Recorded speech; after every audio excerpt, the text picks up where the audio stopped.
Hey, what's up? Scott Balkum here with Imagination Creation Films, and it's Friday. I got my cigar. Y'all ready?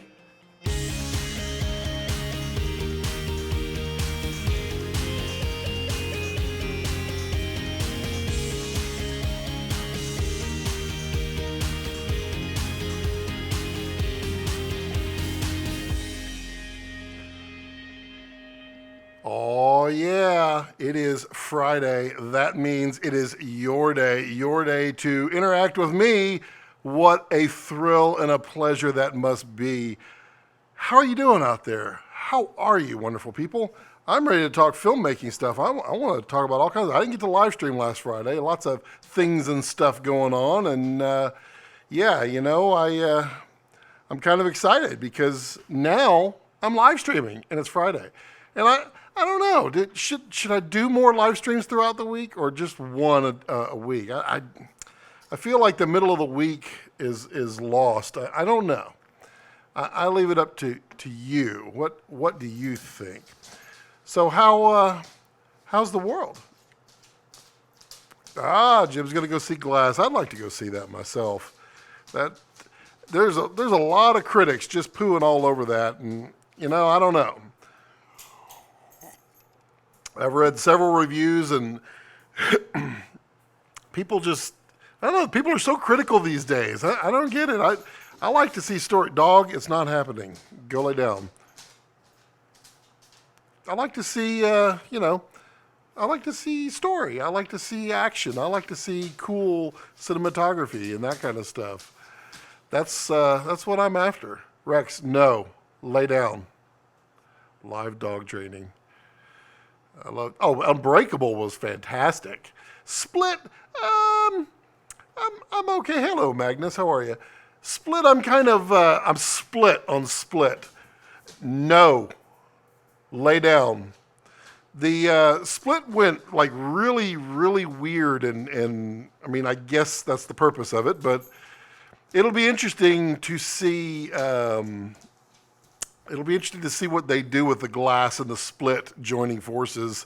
Plus, Unbreakable. I like I like Bruce Willis in pretty much everything. Hello, Jamie. These live streams used to be so good. Now it's just full on-camera related nonsense. What do you want to talk about, Jamie? You want to talk about cigars? I've offered you cigars before, but you don't take cigars. What's up with that? Magnus, how are you there?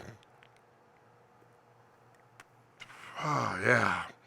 Oh, I was having so much fun. I was just watching the Jodie Foster masterclass that just got released, I guess, yesterday? I don't know.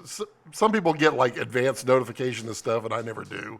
But I saw it, and I started taking that because I like Jodie Foster. I think she's pretty darn talented, and there's very few things that she's ever done that weren't good. I didn't like Freaky Friday.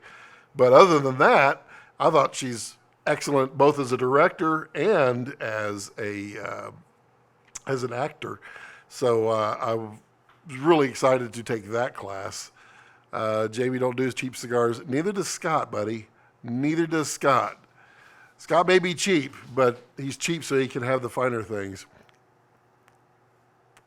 Magnus is fine. Hope the same with you. Yep, I am doing well. I saw the ads for that one. Looks like the focus is on a lot on pre-pro.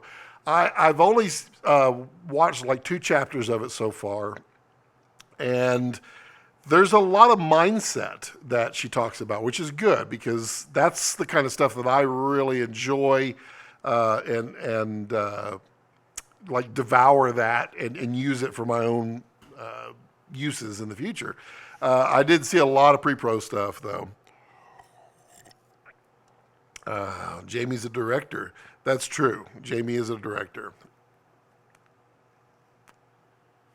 Jamie, man, your YouTube channel getting a little crazy there, isn't it?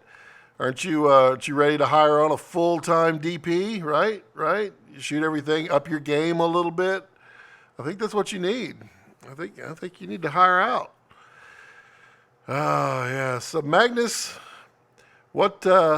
I saw you joined up the SB50 Cinematography Challenge group. What's your story? What's going on? What do you want to achieve in the world. Yeah, I saw that you were having problems, I think, posting. Was that right? And so you went to YouTube, which is fine. Our big thing really with the challenge in the Facebook group is we want people to interact with it, at least within the group itself. If you post a YouTube video, people will still be able to interact with it there, and that's okay. What we don't want is we don't want people posting like their short films or things like that. That's not what the group's about. Not yet. We'll get there. Let's see how we do for 50 weeks. Jamie needs to hire someone to film and edit for you. Well, there you go. Jump out of that 720p world and get into something a little higher end, maybe, Jamie. Maybe you go full on 960p. I think you could do it. I'm smoking what do we got here? This is an AVG. It's a good cigar. I've enjoyed these before. Jim, you going to be doing Evan's documentary style shoot? I saw that.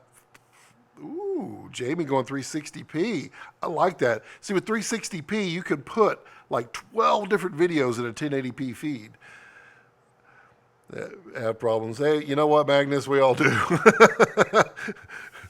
We all seem to have.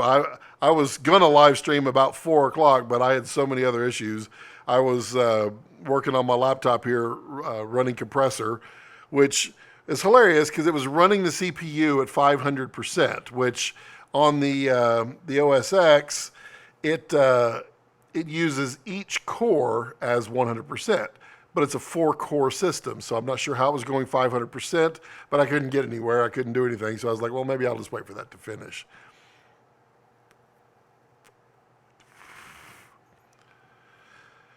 Let's see. He didn't want to rent some gear and didn't want to use a rental house for some reason. Lots of hitching in the stream. Is there? I hope not.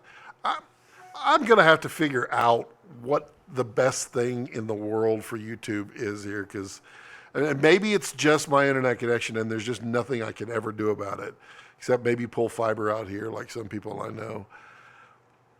I don't know. This tells me what frames I'm dropping, and the frames are dropping on the upload.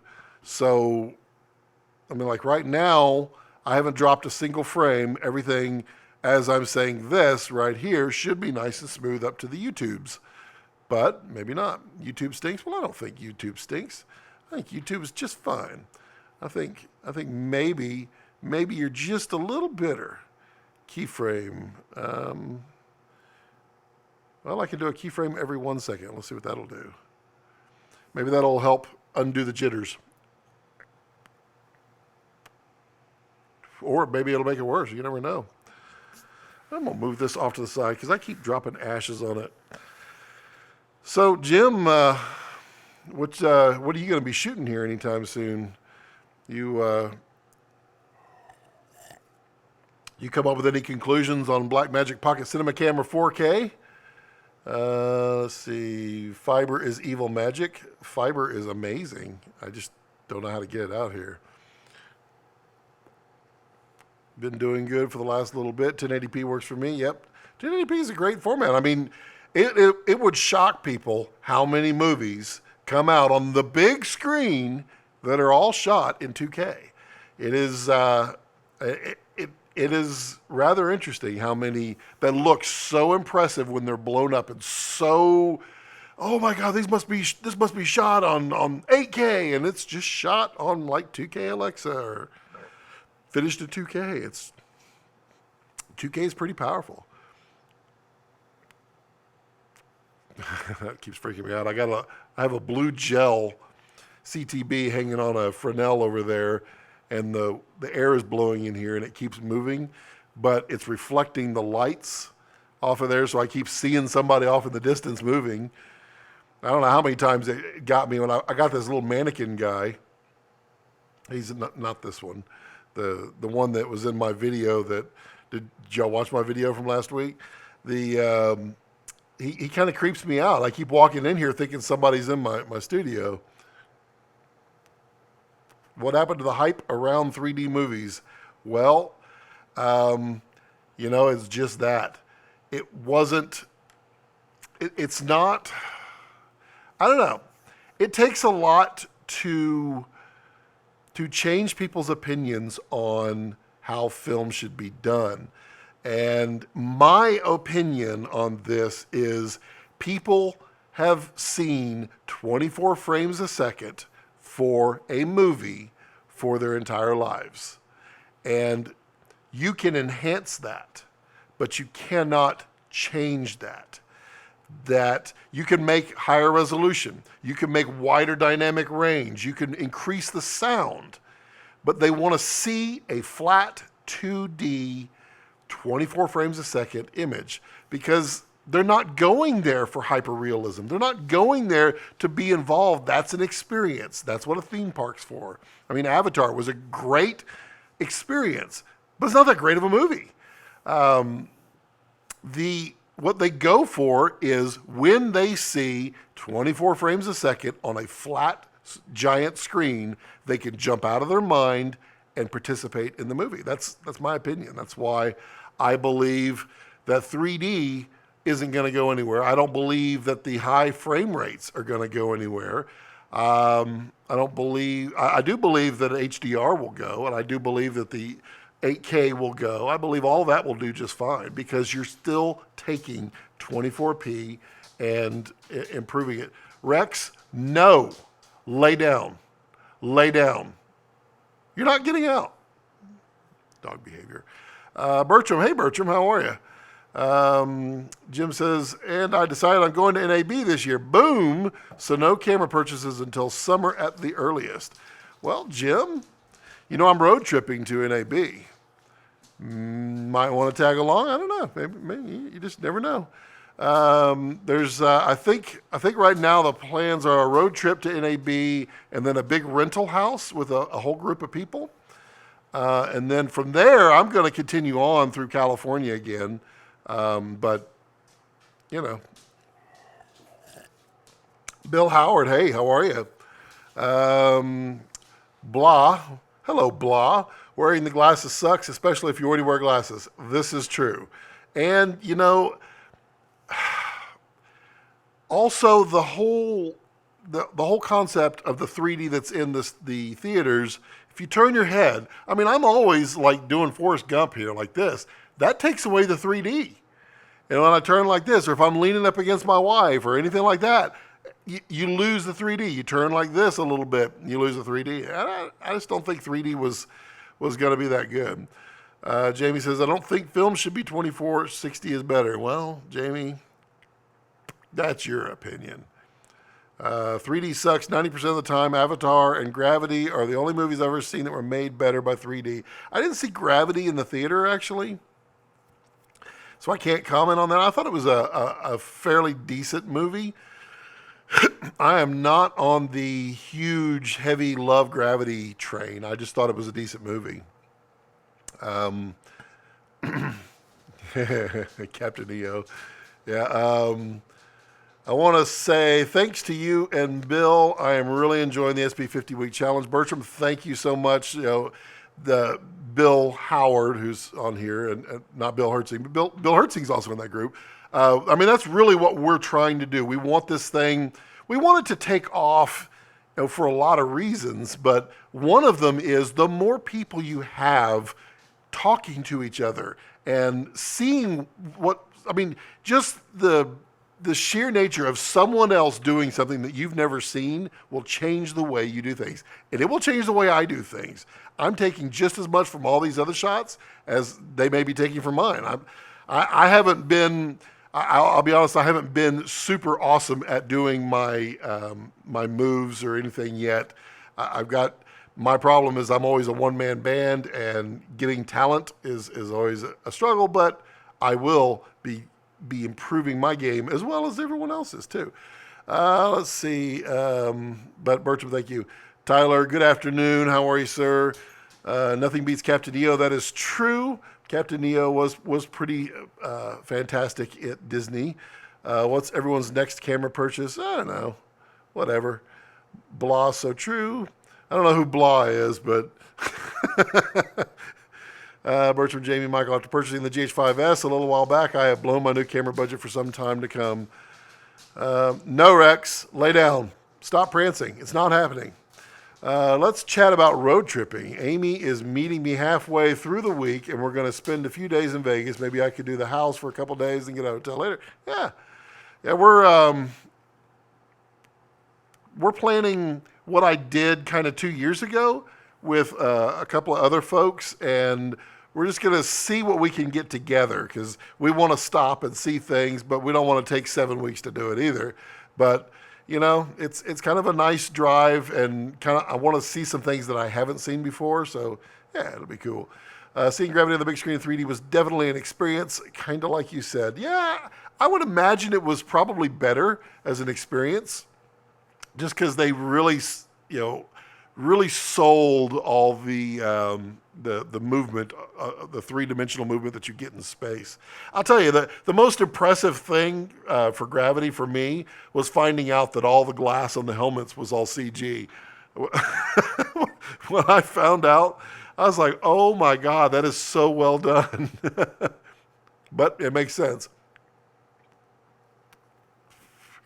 Jamie's getting a Canon T3i. Sure you are, Jamie. One-man band is my life. GH5 is a nice camera. Yep.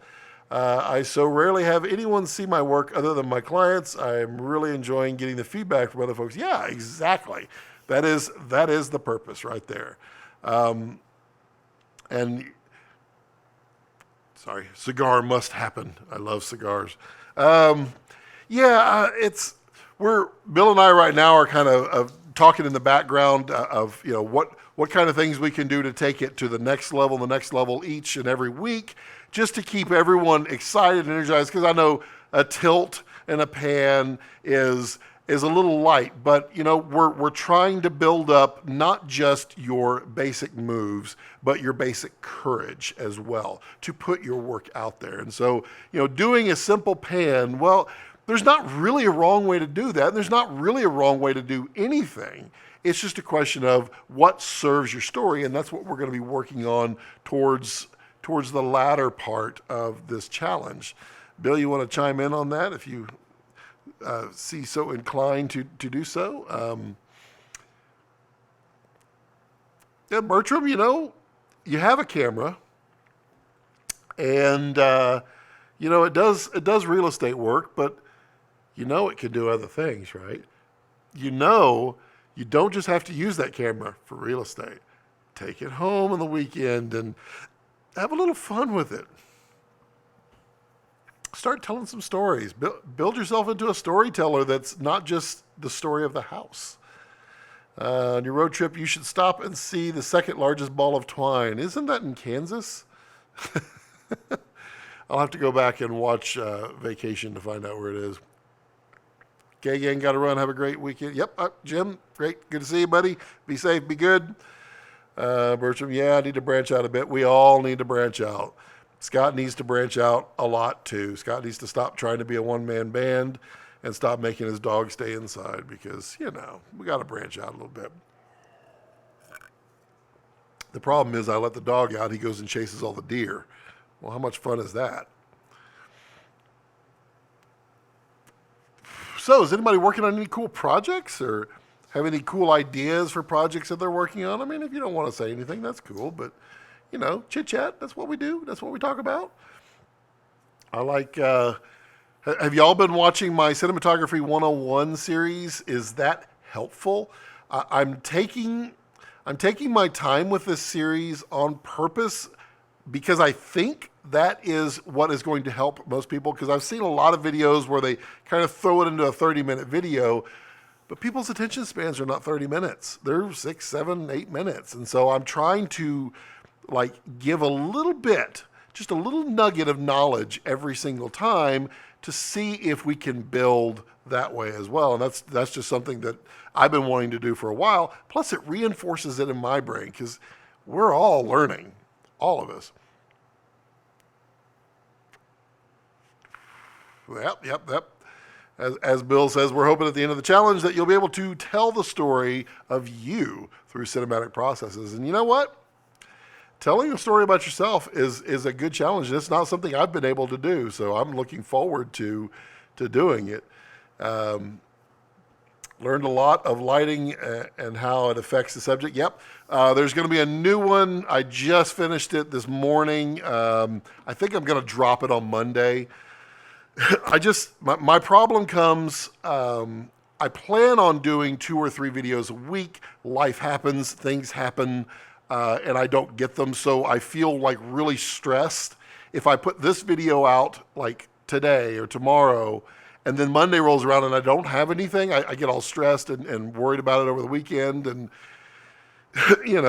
we're introducing a new character on the next. Let me take a poll here. We have quite a few people on the live stream. Those of you who have watched the Cinematography 101, do you like the humor and the use of puppets in there? I've always just been a fan of puppets, and so I think it's kind of fun to throw things in. But does it help? Does it help people stay focused and attention? Let's see here. Bertram says, the 101 series is great. I hope you keep doing it for quite a while. What a great library of quicker tips that would be folks could reference back to. Yeah. True. And that's kind of what I've started setting up, like a playlist of Cinematography 101, so people could just kind of watch it in order and just kind of learn from the basics. But also, with the titles being what they are, you can actually do a quick search. Because the next installment is on, I've already forgotten what it is.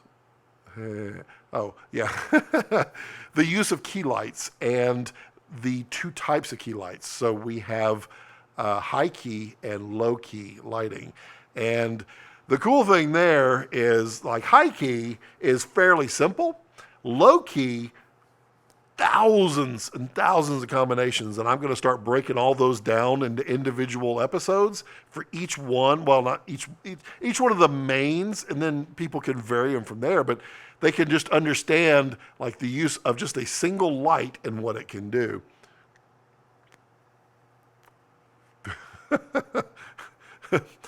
Bill Howard says, yes. Bill Hertzing says, puppets are scary. That's true. Yep, it's very funny. Looking forward to the next vid. Keep the humor for sure. The technical aspects of what we do can get a bit dry. This is true. Video, KKOG. Hello, how are you? Always appreciate humor. Keep it. Got it. Okay, so the puppets are, this is a puppet that I built, I don't know, like 8 years ago, and I never liked him.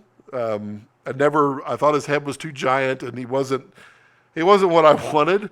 So he just kind of sat in the back there, and then I pulled him out just so I could have a character for him. I don't want him to show up very often at all because I don't like his character. I do plan on building a puppet, and I may do a little video on the building of the puppet just for people to check out. This guy over here, he looks a little surly. That's because his name is Negative Phil. So as you learn what Negative Phil is, you'll understand. But check all this out. This is a whole bunch of 3D printed parts. And there's a whole box full of it here. This guy, when I find the time to actually get around to doing that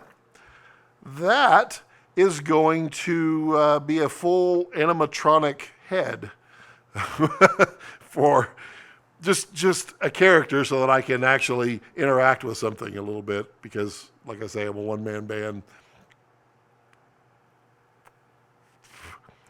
But I figure animatronic head is something that I've always tried to do, and now I've got all the parts to do it. So, yeah, fun times ahead. Also, we got a friend of mine. Usually he usually joining into these live streams, but sorry, he's driving right now. But Simon Eisenbach, which has been on here, and we tried to live stream when he was here, but he and I have been working on getting the Ronin S to work with radio control, because they really only want you to use Futaba, which Futaba costs like 3 or 4 times as much for a RC remote of it. We've got it working with the Chinese ones now, and I'm going to put together a video of it, because basically what that allows me to do is full remote control remote from it. So I can put it up on a crane or a jib, or I can put it on the front of my car. I can do all kinds of things with it, and I'm super excited. And you know what? It'll save people hundreds of dollars. It'll take their $700 Ronin S and turn it into a $800 fully autonomous or fully automated remote camera system. That's kind of cool, actually. Full frame APS-C or micro four thirds, what's the best for video? You know what? My answer to almost all of these questions, and I almost hate it when I say it, because I know everybody goes, oh, I just wanted you to tell me. No, the answer is it depends, because it depends on what you're trying to go for.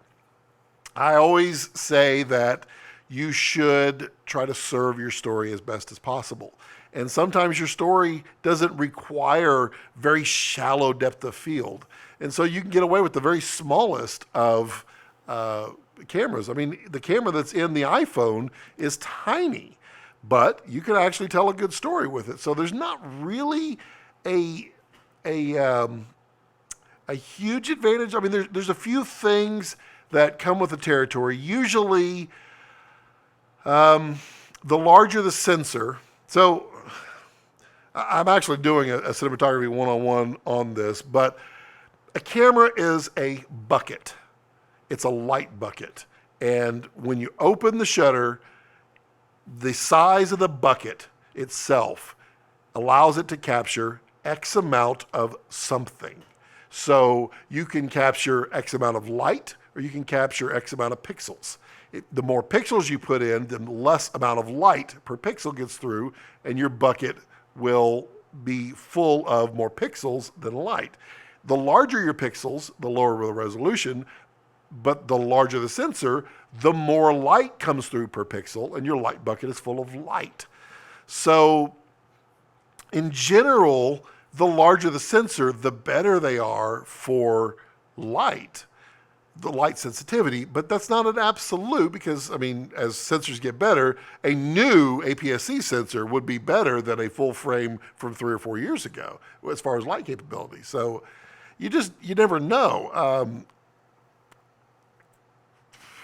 Now, as far as like the typical cinematic look, they're usually shot, well, I mean, they've been shot on everything, but a 35 millimeter camera, or Super 35, has a distinct sensor size, and a full frame is larger, and an APS-C is actually kind of close to the Super 35, not exactly, but Super 35 is closer to APS-C than it is a full frame, and then micro four thirds is smaller.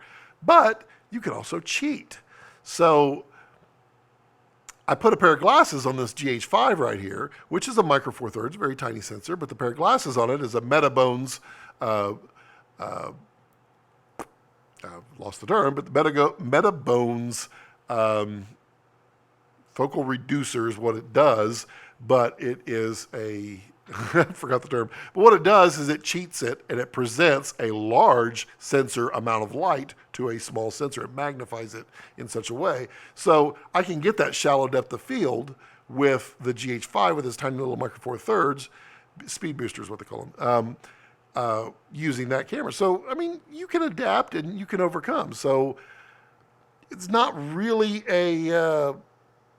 making sure I'm not dropping too many frames. It's not really a big requirement to choose one.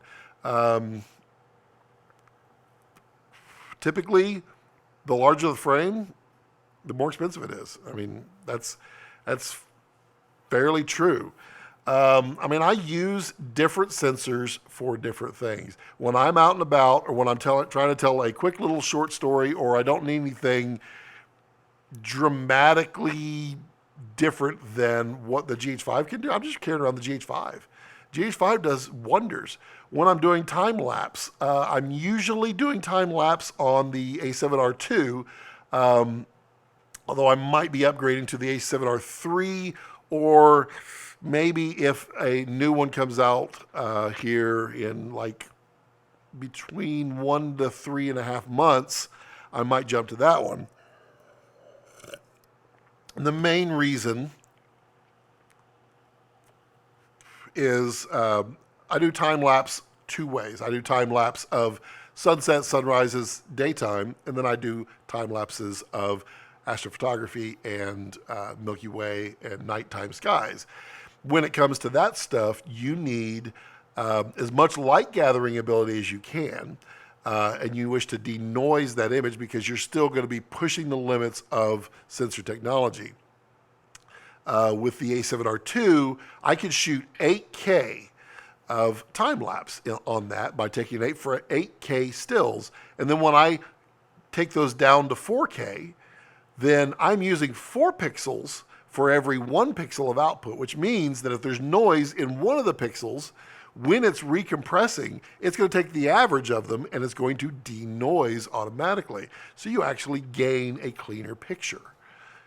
So that's one way to look at things. And, you know, like when I want dynamic range, like severe dynamic range, I shoot red. Also, when I want slow motion and large high frame rates or large pixel count, then I shoot red too because I love red. Red's awesome. Jamie says he put a focal reducer on his camera yesterday. How did it go, Jamie? Which one did you use? And how did you like it? Magni says, so large sensors, low megapixels with high bits pixels can be better in some ways than high megapixels. Absolutely. So like the Sony a7S II, that is their very high gain pixel, or very high sensitivity camera because it's a very low resolution camera. It's only 12 megapixels, I believe, which means that each pixel is larger than say the 8K in the Sony a7R2. So when you do that, you're taking a larger light bucket, allowing more light in. And if you're only going to 4K, it's fine. It actually performs better in theory than the 8K going to 4K. The problem I have with the A7S II, and I had the A7S and I've had the A7S II, excuse me, is and supposedly they've cleaned that up. I don't know. I sold it before they did. But the A7S II and the A7S have a noise reduction that is built in, and it tends to take away the detail of the stars, and sometimes entire stars. And I have found with the A7R2, the star will show up and the noise will go away at the sacrifice of the light sensitivity. But I'm okay shooting what I need to shoot. Okay, I'll be right back. I'm going to let him out. I said I wouldn't, but I'm going to. Because the poor guy, he's just prancing. Here, you want to go out? All right. Move out of the way. I can't open the door if you're in the way of the door. Go bark at the deer. Go bark at the deer. Enjoy. So the premise being the larger the pixel, the more light it can gather, and the more sensitive it will be to light.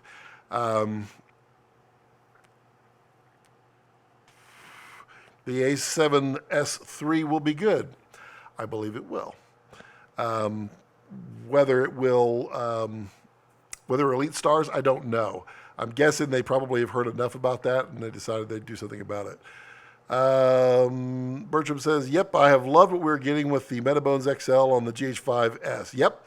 And the GH5S, you get a couple of things with that. You do lose some things off the GH5, but you get a couple of things. Number one, it is actually a Sony sensor that's on there. So you're getting a slight bump in dynamic range. I think it's about half a stop of dynamic range bump. You get a little bit different color science because they're having to adapt a Sony to a Panasonic. And you gain that extreme low light, which can really change the way you do things. Now you lose that stabilization, but I know Bertram and I talked about it at great length.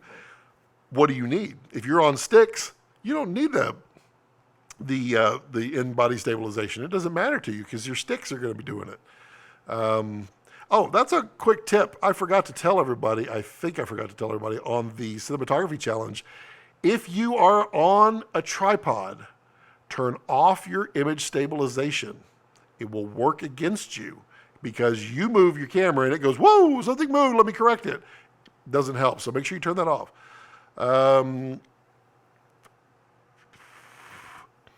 Magnus says, I use Canon 1DX Mark II, just bought it for the nice video functions like the 120p, yep. For slow motion B-roll, did a movie for a bowling company in low light disco bowling. Anything to get people bowling again. I actually found a. So are y'all familiar with what is it? I think it's Perlinger, the Perlinger Archives, I believe it's called. Basically, it is. It was an archive that was used over the years of free to use, royalty free, don't have to pay anything, no copyrights, anything, clips from like the 30s, 40s, 50s, and 60s. All of this stuff, you can look at it, you can search it, download it, and then use it in your videos. And that's where you see a lot of people pull out these old clips of little Johnny going, oh, look at the plane, that kind of stuff. That all comes from the Perlinger archive. So I think it's Perlinger. If you haven't seen that, go check that out if you want to add stuff to your videos. But on the bowling thing, I ran across this, I think it was the 1950s, and how everybody's bowling. Bowling is the most amazing thing, and it was so good of a short film back then that I want to recreate it today. I just think it would be a lot of fun. Yeah, the 1DX Mark II is a great camera. It's heavy, but you gain a lot of functions for that heavy. And it has a very nice, clear 4K image, and it has autofocus. I mean, it's a good camera. A lot of people like that camera. I know my buddy Adam uses them for his wedding videography, just because he knows what he can do with them, and I think he has a couple that he sends out when he's doing them. And then, of course, up in Canada, there's a few guys, some big YouTube channels up there that use them. Solid camera. I wish Canon would apply a little bit of common sense to what they come out with, because I was a Canon loving nut. I had the C100, and I thought it was the most awesome, amazing camera for what you got for the money. And then they just kind of said, 4K, we're not going to participate in that. And I mean, they still lag in 4K right now. And then they're coming out with 8K and an AB. I mean, they showed it, 2+ years ago they showed 8K, but it was a monstrosity. I don't know, Canon. I love their image. I love the way that they look on skin. They just do a great job. But come on, Canon. Jamie uses Canon. Yes, Jamie loves Canon. Jamie only loves Canon. Jamie does not know of any other camera except a Canon. Magnus, yep. I do miss C-Log function. Yeah. I mean, the C100, the C100 Mark II was actually the C100 that I wish would have been the original C100. If they'd have put the C300 codec in the C100 Mark II, my gosh, that camera would have just sold like crazy, but they wanted to push the C300 Mark II, which, even the C200, which is not that popular. People are not digging it because they went kind of like this in between. And then the C700, which they brought out that monstrosity, which is a giant blob, and then it only does 4K. I mean, Canon.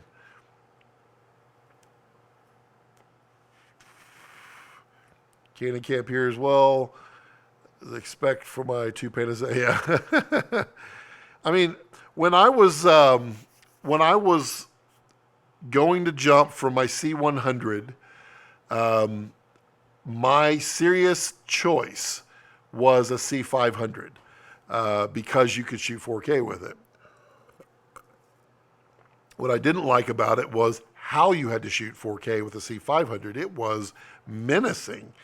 And then I really just kind of started, well, if I'm going to do it, let's rip that Band-Aid off like crazy and jump towards Red.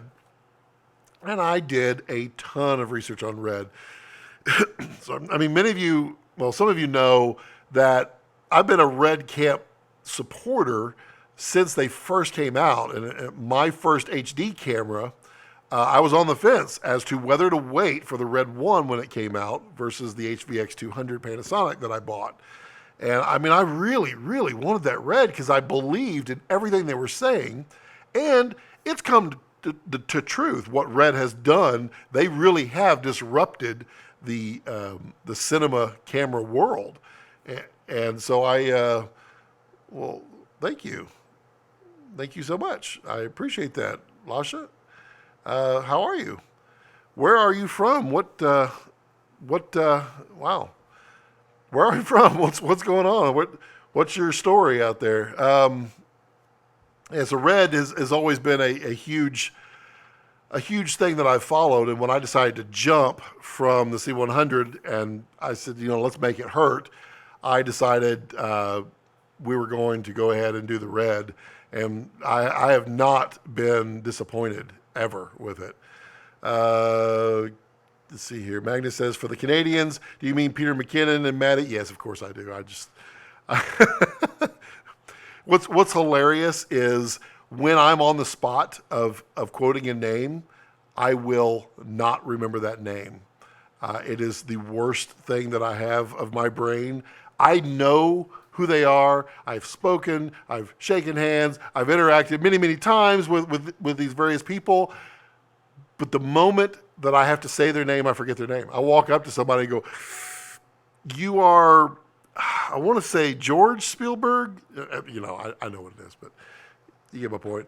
From Georgia, but I'm leaving in New York now. Oh, living in New York now. I like it. Well, thank you, Lasha. What kind of stuff do you shoot?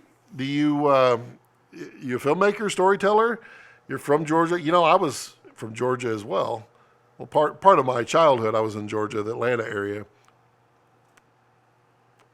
And I'm going to be going back to Atlanta a couple times this year to do some shoots. Let's see. Magnus, I love them. Great creators, great story. They really are. Maddie's a little more subdued than Peter. Peter's outgoing and boisterous, and that makes for a Lasha, Republic of Georgia. Fair enough. But you're living in New York now. So what are you doing in New York? There's too many Georgias in the world. But fair enough. So what are you doing in New York? Peter's one of those guys, and I think it has to do,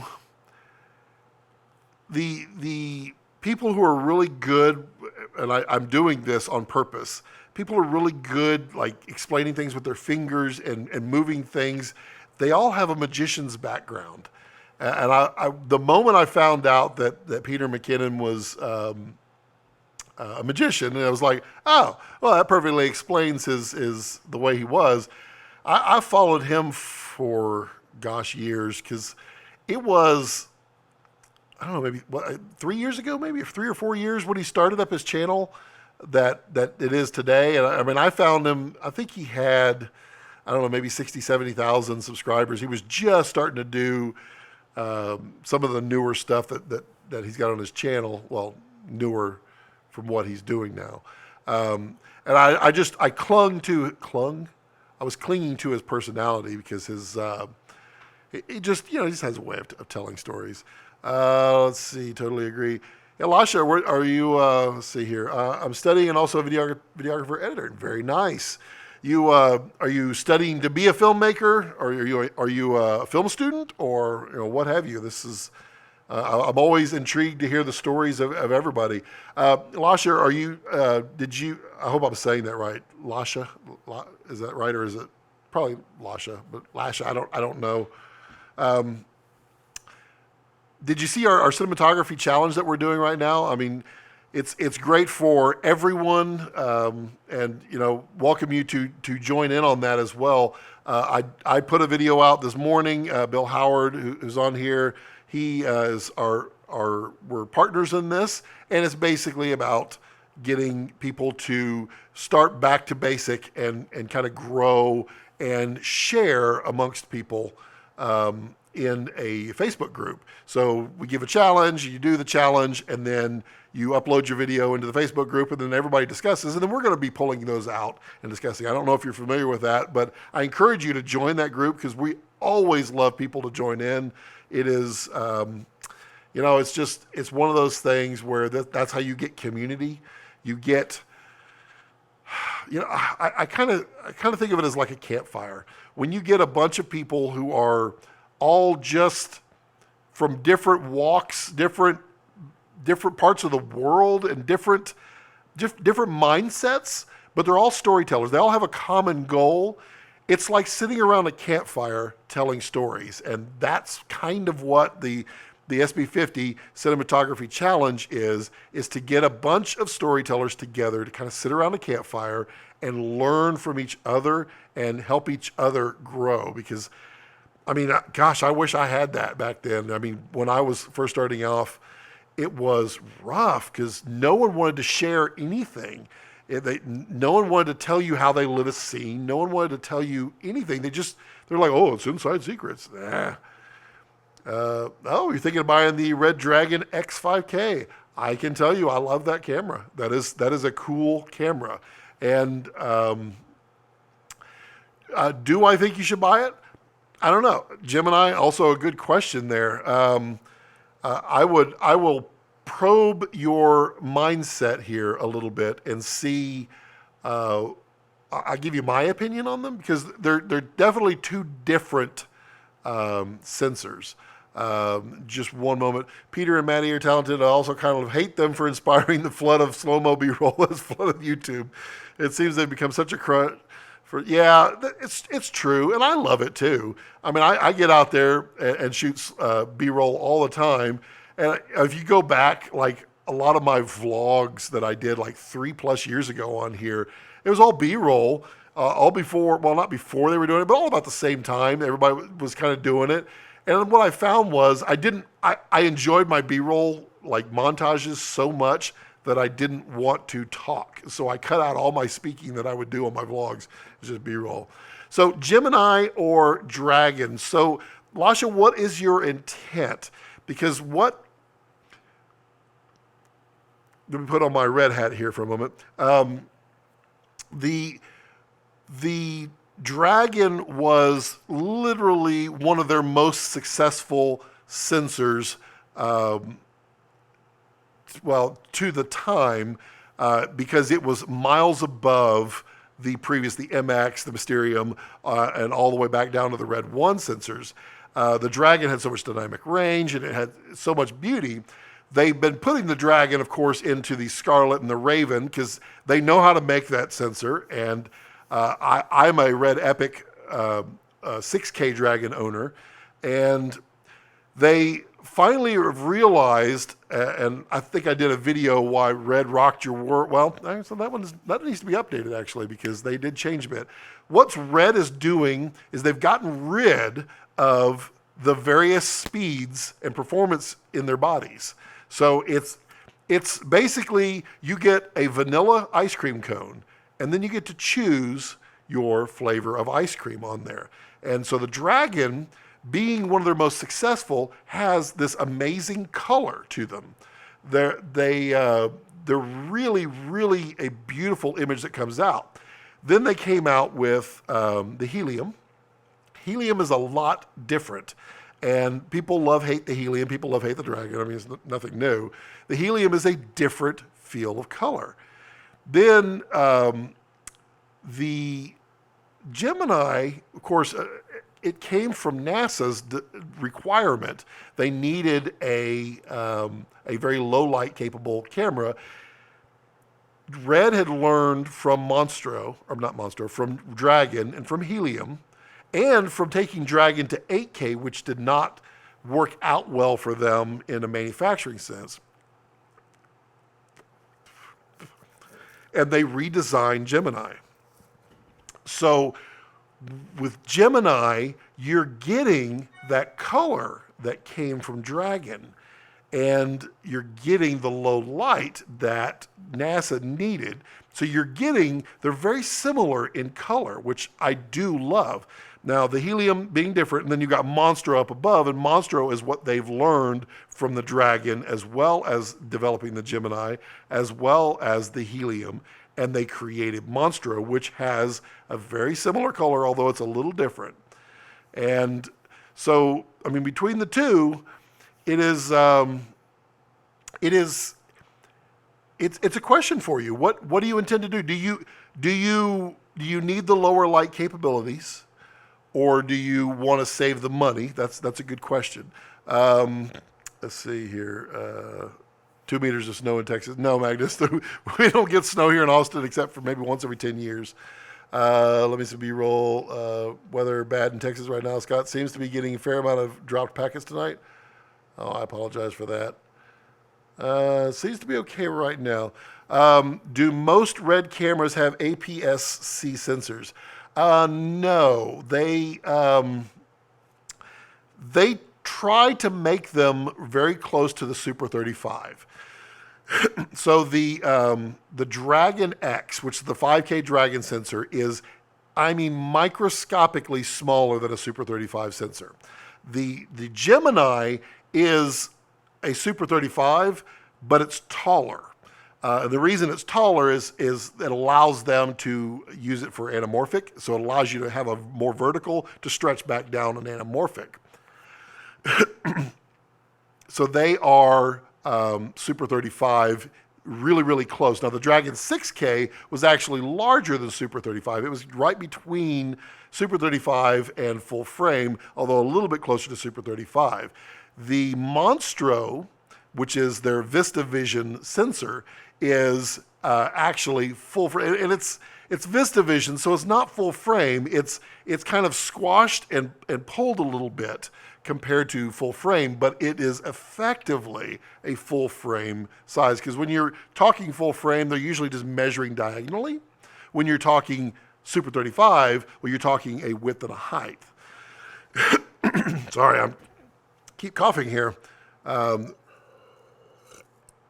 So the Red cameras tend to follow the Super 35, which follows the 35 millimeter or the Super 35 millimeter standard, which is what they were really going for. When you're pushing to move people off of film, you need to give them something that is very, very similar to what they're shooting. So if they're used to knowing that a 32 millimeter lens on a Super 35 millimeter film camera looks like this, then they know it's going to look very similar on a Super 35 Red or a Super 35 Arri Alexa, that kind of thing. So that's why they're doing it.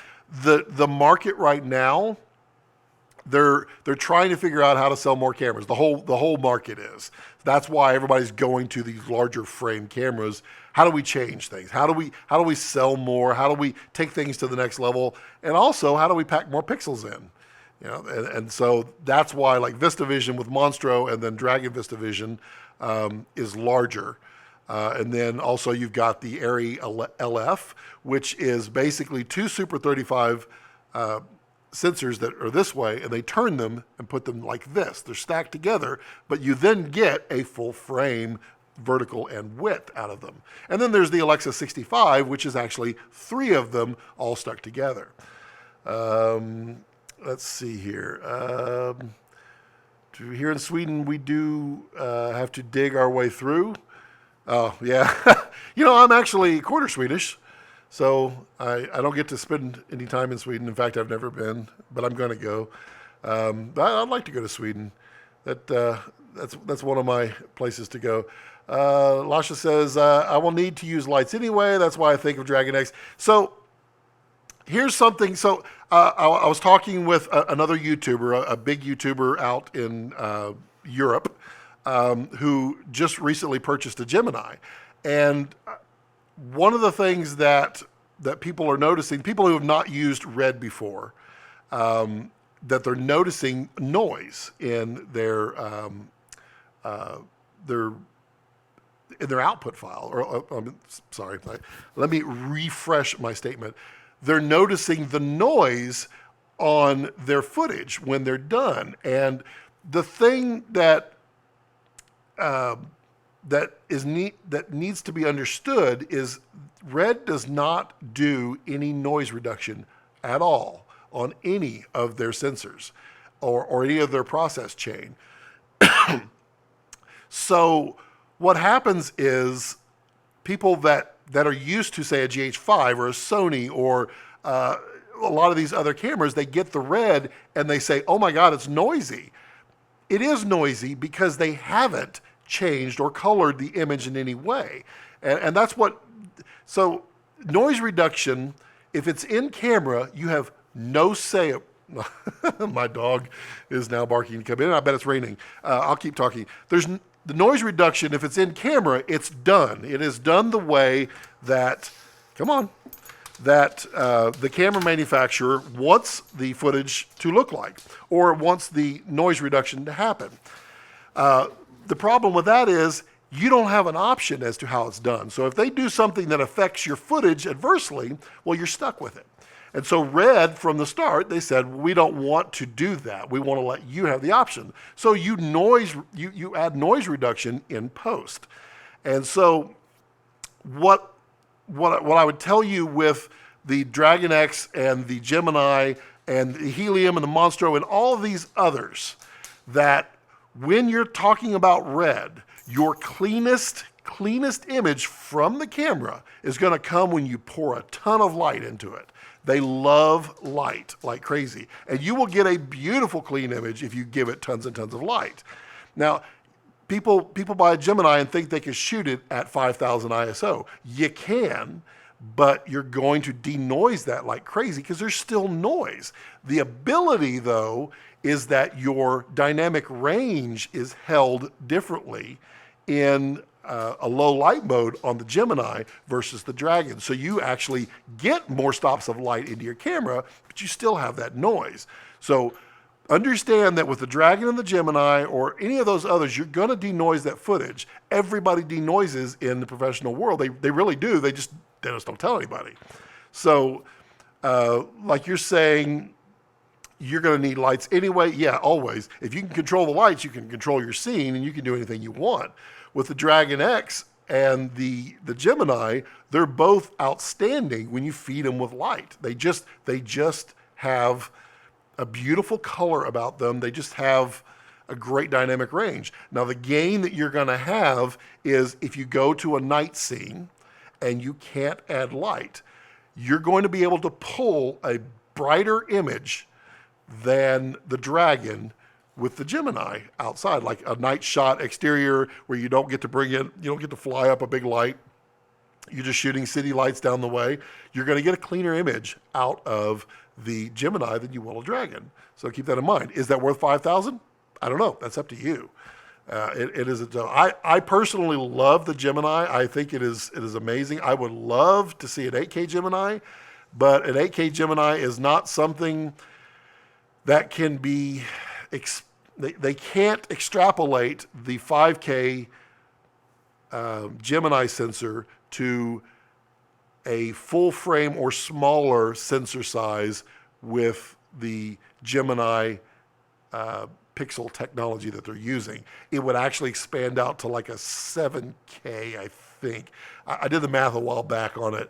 And so they're not going to be able to produce it as is unless they go larger than full frame. I'd love to see 8K. I think 8K has a solid future. I think 4K right now, everyone needs to be looking at it.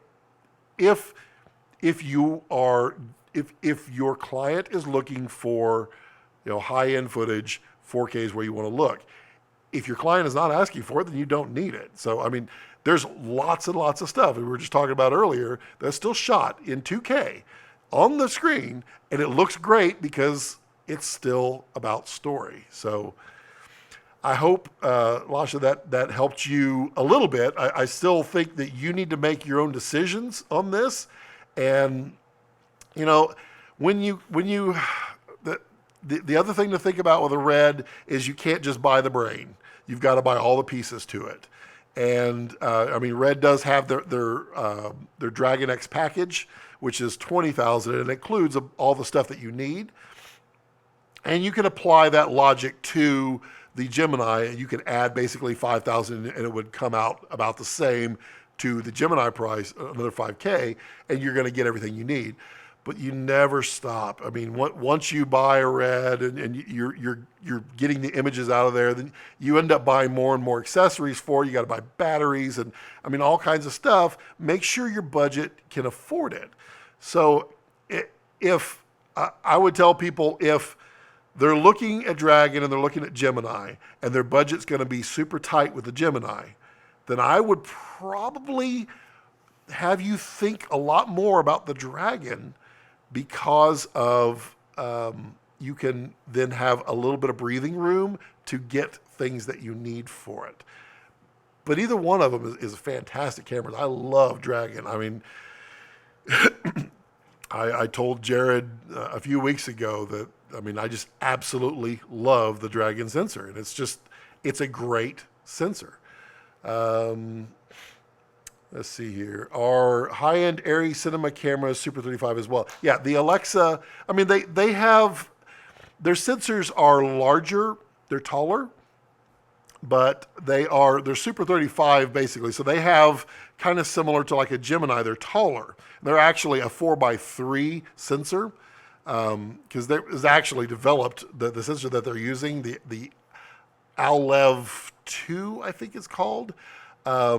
It was developed like 8 or 9 years ago, back when 4x3 was still necessary, and plus the 4x3 allows them to anamorphically squeeze down to 16:9 or further, or to get that 2-to-1 anamorphic. So yes, they're shooting them in Super 35 as well. Thank you so much. Your advice is very important to me. Well, Lasha, all I can give you is what my experience has been. I am not everyone's answer for everything. So I always encourage you to make your decision and take my advice, and you can throw it out the window if you want. It's not a problem. I'm just telling you what I know, and you should talk to many other people as well. And don't get caught up in the megapixel war when it comes down to what's the best camera. Don't get caught up in, I got to have this brand. Choose the best camera that's going to fit your needs, and go from there. Let's see. How are we still dropping? We're dropping some frames. We're at about 5.6% dropped frames. So the internet's never any better out here. I apologize. So what else is going on out there? What else? Lasha, you have any other questions that I can answer? You have my attention. I've been live streaming for a little over an hour. That's cool. Bertram, you need to start shooting some short films, Bertram. I think you can do it. And if you were having some fun, you could shoot like a quick scene every time you're out of a house. You can have a little fun that way. Maybe not, but I wouldn't put the house itself in your short film. But it gives you ideas for how to frame everything. And a good challenge for you, Bertram, as you may be thinking about short films, while you're in there doing your real estate, figure out how, I haven't watched enough of your real estate to know if you're doing this or not, but what I would think of is, when you're looking, say you're looking at you're in the living room corner and you're looking towards, say, a kitchen or breakfast area or whatever, film a movement following an imaginary person where they would come from, because that might, and it's something to play with, it might be an interesting take on real estate video, where you actually put the prospective buyer in a movie where they're naturally watching a flow, or you're forcing a flow of movement through there, because you're going to walk from the kitchen, you're going to walk into the living room, you're not going to walk along the wall, you're not going to walk this way, you're going to walk down the middle. So maybe just kind of track it and then just kind of let it sit, and let people, trick people with the movement into believing that they're kind of in the movie. I don't know. That's an interesting thought. Let's see here. I will have, for sure, when I buy it. Yep. No problems. I'm not going anywhere. I want to shoot short films. Yes. I'm working with a 5D Mark IV. Yep. Okay. I mean, before my C100, I was a 5D Mark III, and I used the heck out of it. They're workhorse cameras, and the 5D Mark IV gives you the 4K, albeit with a crop. But as long as you're working and you know that you're working with the crop, it works just fine. Bill Hertzy says, by the way, I'm listening to you in my car on the drive home. I've done that before too. I wish there was an option in YouTube to just listen to audio only. What I end up doing is I put it at like 360p and then just minimize it. That way it's not pulling on my cell phone minutes.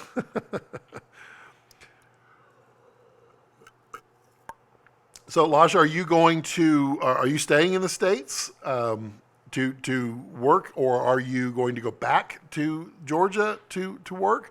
What is your career goals? I mean, short films are always a stepping stone. We start with short films, and then they're like, I want more, I want bigger, I want everything. Where does that feel like for you? Where do you want to end up? Let's see, who else is out here? I'm not trying to neglect anybody in the chat. If anybody has any questions or anything, just throw them out there. I am yours for the time being. I wish my daughter was home. She'd make me a margarita.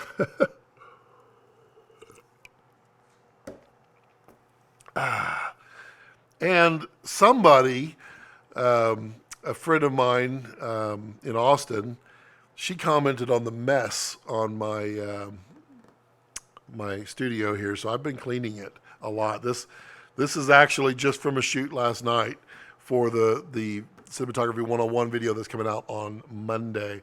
So that's the only reason that's there. Yeah. Oh, Lasha, just so you're aware, when you do get ready to, hold on 1 second. Sorry. When you do get ready to purchase your red, I would recommend that you talk to my friend at City Sauce. I'm wearing his shirt, but I mean, I don't get anything from it, but he is truly a great person and will absolutely not steer you wrong.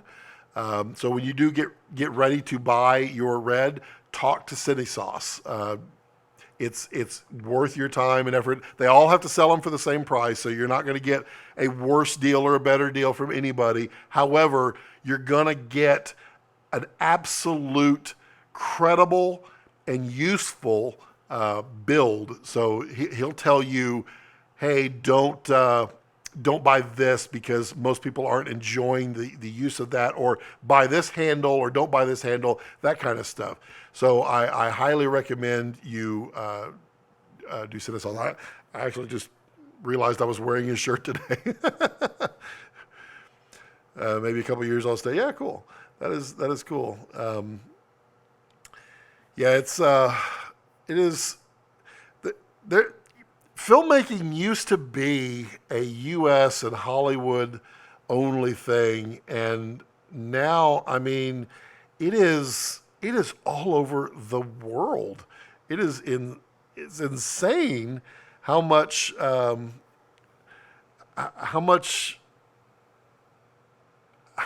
film is being shot, and it's not just. And this is what I do love.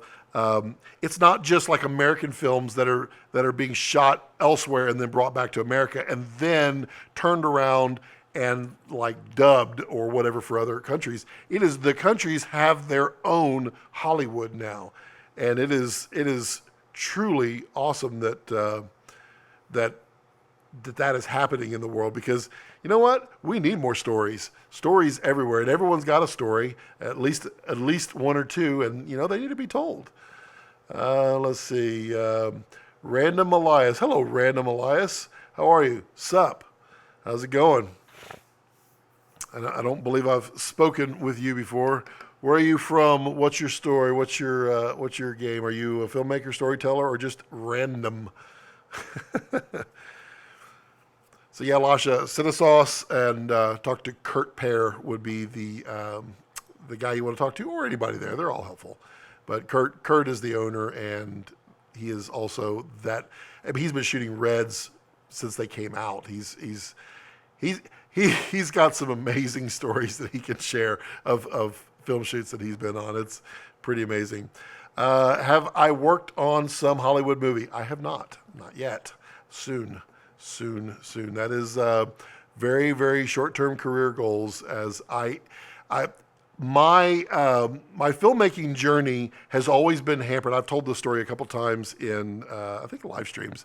Always been hampered by my family, not on purpose. They're not holding me back, but I've worked in the computer industry, the IT field, forever, and did filmmaking as kind of a side hobby career that I wanted to do full time. And so I finally got up enough courage and enough courage, I guess would be just enough that I had to do it, and it was time. And so I went full-time filmmaking back in August. So I have worked many, many times. I've worked in television. So I've worked for ABC and Disney before. So I'm not to say I haven't been on set. I just haven't been on a Hollywood movie set yet. But now that I'm full-time, that's going to happen. And I'm going to be going to Atlanta a few times, and they're shooting a lot of stuff in Atlanta. And so there's that. I have a story. Can I tell? Maybe, depending on what the story is. Maybe you can do reviews on videos as professional. Yeah, Lasha, I have thought about that. I don't mind doing it at all. My problem comes in is how can I protect myself and my channel when doing that. For instance, let's say you shoot a short film and you've licensed all your music, your locations, everything. And you say, hey, Scott, can you review this, the short, tell me what you think. And so I pull it up and I play it. We do it on live. And that music is now on my live stream, but I haven't paid for it. I did not license it for my channel. So now I run into copyright problems. And that's been my biggest hurdle trying to do that, because I really do want to help. I really do want to look at people's stuff and kind of give my opinion. I mean, as much as it's worth. And try to help. But I don't know how to do that without creating some type of copyright problem. And so if anybody has any suggestions, I am all ears, because right now I have not come up with a way that I can do that. And I really do want to do that. I know a friend of mine, Matt Workman, he had done that for a while on his channel, the Cinematography Database. And let's see, let me phrase this properly. He is no longer doing that for those reasons. And yeah, I'll just leave it at that. I have to be careful. I mean, people tell me things, and it's not my place to tell them otherwise.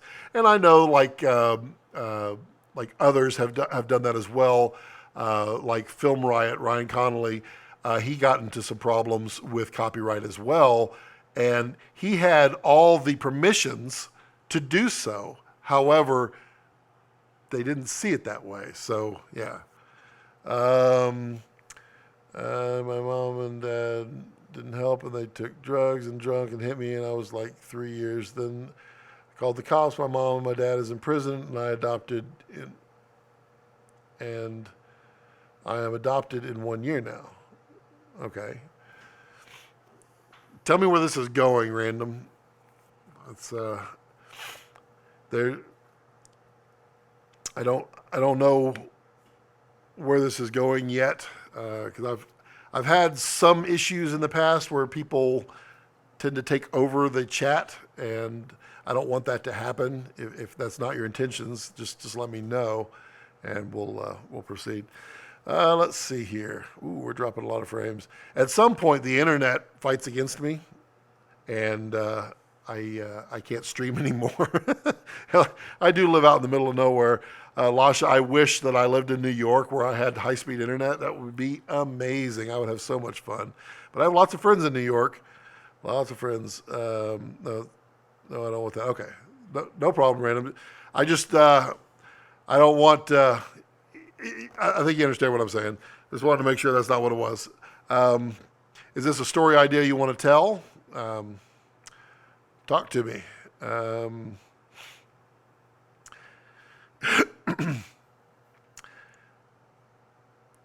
Let's see here.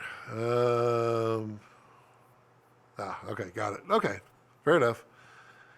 Yeah, I mean, the other worst thing, random, would be if you had a great movie idea and then you put it on the chat, and then you went to go make that movie idea in like 2-3 years from now, and then someone else saw it in the chat and then took it and made the movie exactly as you did in chat, and that wouldn't be cool for you either. I would say if you're going to talk story ideas, be generic about it. So you don't I mean, I don't think anybody would steal ideas, but you don't want to give your entire story idea. I've got several movies that, I mean, I've told the synopsis to people, but I just don't want to tell the whole thing, and maybe that's just old school thinking. I'll invite you when I have a big Well, thank you, Lasha. I appreciate that. Yeah, are you familiar with the Diamond Brothers up there in New York? They're friends of mine. I love those guys. They're pretty awesome. They are big red shooters. They're now Emmy Award winning. Yep, so they've got that going for them. They're also really big into the virtual space. So they do a lot of VR stuff. I mean, tons of it. They're really good at it. I got my friend, sorry, I got the tickles today. I got my friend that's moving up to that area. I've got another friend, Raul, up there.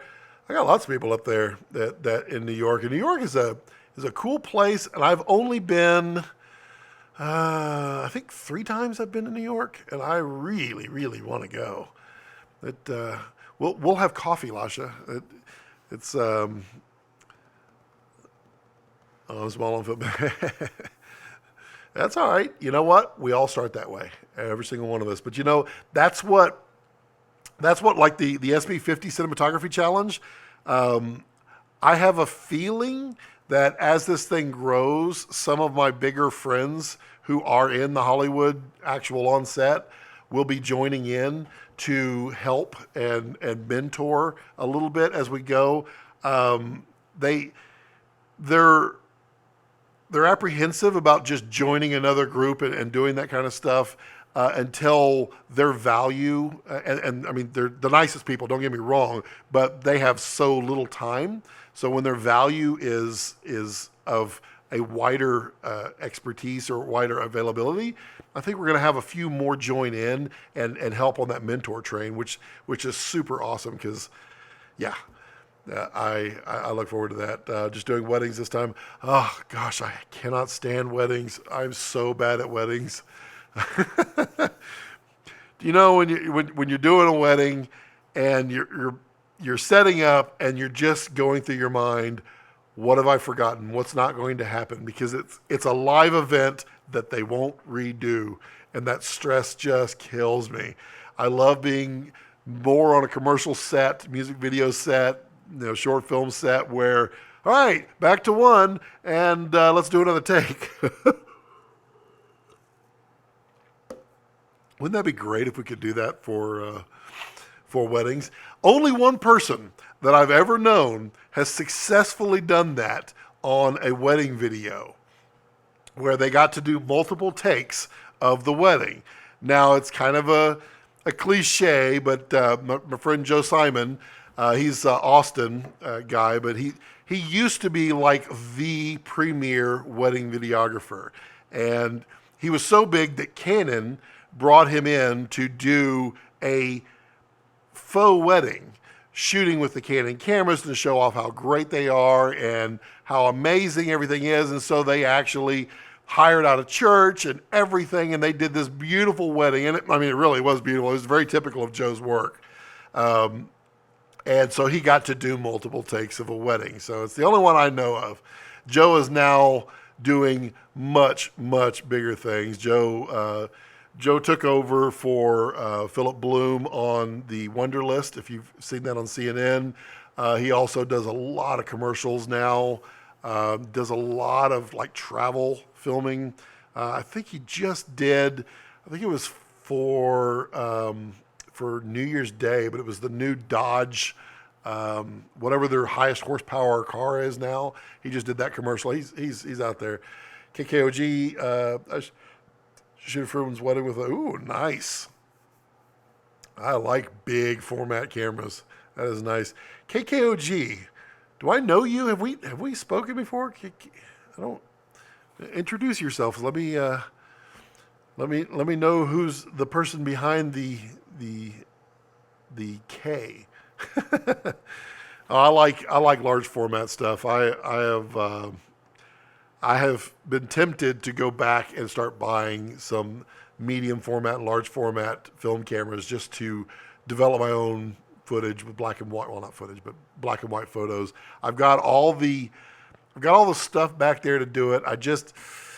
It's just not in my time right now. And because, once you do it, you got to sit down and do it for quite a bit. And I've been so busy doing 1,050 other things. Have a good one, folks. The bed's calling now, 1:20. Wow. Magnus, thanks for joining, and also thanks for the joining up the Cinematography Challenge. I look forward to all your stuff that you're going to be submitting, and your camaraderie and discussions that are going to be happening. So have a good evening. Too many Kevin K's. Got it. Let's see here. Let's see. What else is going on out there? Anybody have any specific questions that I can answer? I'm probably going to wrap it up here shortly. Probably the next, we're dropping frames like crazy at this point. Anybody have any specific questions I can answer before I tend to close it out? Because I don't want it to fall off like it has done in the past, and then we end up with 2 live streams out there. If you have any questions real quick, go ahead and throw those out there. Let me just drop this down. I want to make sure I get it before it fails. That would be bad. Okay. Okay. Well, so if there's no other questions out there, do take a moment and subscribe to this channel if you haven't already. Feel free to leave any questions or comments down below. I do try to read them even afterwards. I do post all my live streams out there, so you can go back and rewatch them. And if you forgot something, you can go back and watch that. Also, Bill Howard's channel. There's a link if you find my Cinematography Challenge video. There's a link to his channel over there. Be sure to join up and subscribe to him, because every other week he is doing the hosting of the challenge. And then join that Facebook group and follow me on all the social medias at Scott Balkum. I don't say no to people. I just, sure, I'll join up whoever and be friends with anybody. I'm happy to talk. And then, I have a Patreon if you want to support me that way. I greatly appreciate it, Lasha. I really, really appreciate your super chat. Thank you so much.